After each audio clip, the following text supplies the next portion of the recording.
প্রিয় দর্শক, ঢাকায় ব্যবসায়িক সোহাগকে পাথর নিক্ষেপ করে নিহতের প্রতিবাদে ঢাকাসহ সারা বাংলাদেশে মতো যশোরেও প্রতিবাদ সমাবেশ অনুষ্ঠিত হয়। উক্ত প্রতিবাদ সমাবেশে যশোর কমিউনিটির ব্যানারে দোয়াটানা ভৈরব চত্বরে বক্তব্য রাখেন যশোর কমিউনিটি সকল সদস্য এবং নেতৃবৃন্দ।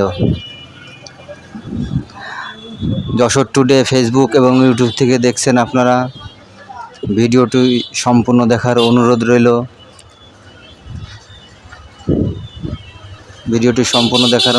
রইল। ভালো থাকবেন সবাই, যশোর টুডের সাথে থাকবেন।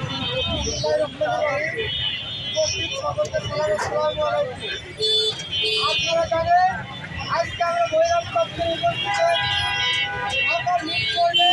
নৃশংস হত্যাকাণ্ডের প্রতিবাদে বিক্ষোভ মিছিল করি। আপনারা জানেন এই হত্যাকাণ্ড এভাবে যদি চলতে থাকে বাংলাদেশের সাধারণ মানুষ তাদের নিরাপত্তা হারাবে। আমরা 5ই আগস্টে স্বৈরাচার সরকারকে বেতন ধরিয়েছিলাম। আমরা ভেবেছিলাম বাংলাদেশ থেকে বিচার বহির্ভূত হত্যাকাণ্ড, বাংলাদেশ থেকে মাদক, বাংলাদেশ থেকে এই চালান হত্যা সব কিছু চলে গেছে। কিন্তু আপনারা দেখে থাকবেন সেই স্বৈরাচার আওয়ামী লীগ সরকারের সেই স্থলাভিষিক্ত বর্তমান ইতিহাসের সৃষ্টিকারী একটি রাজনৈতিক দল নিতে পারছে। কিন্তু বাংলাদেশে এই ইতিহাস আর চলবে না। বাংলাদেশে চলবে এখন কালোদের রাজনীতি। ইতিহাসের রাজনীতিকে আমরা 5ই আগস্টে কবর দিয়েছি। আমরা বাংলার জনগণ ব্যবসা করতে চাই স্বাধীনভাবে। আমরা বাংলার জনগণ বাঁচতে চাই নিরাপত্তার সাথে।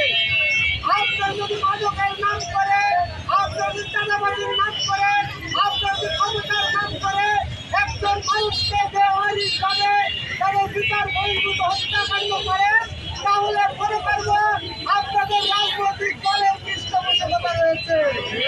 কারণ আপনারা যে রাজনৈতিক দলের গুলামি করে সেই রাজনৈতিক দল ব্যর্থ হচ্ছে আপনাদের নিয়ন্ত্রণ করতে।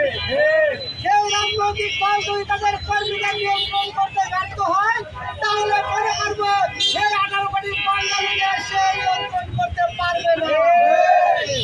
যারা আমাদেরকে নিয়ন্ত্রণ নিরাপত্তা দিতে পারবে না তাদের কাছে আমরা বাংলাদেশকে নিরাপদ মনে করি না।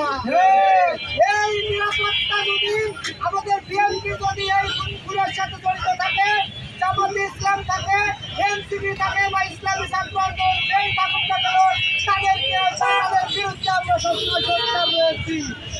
আমরা নিজেদের দলের বিরুদ্ধে আপনাদের ভালোকে ভালো, অন্যায়কে অন্যায়, এটা আমরা শিখতে হবে। আমরা যদি পুলিশ হয়ে নিজেদের দলের খারাপ দিকগুলো ভেঙে রেখে শুধুমাত্র ভালো দিক প্রচার করি তাহলে বাংলাদেশ কখনো নিরাপদ হবে না।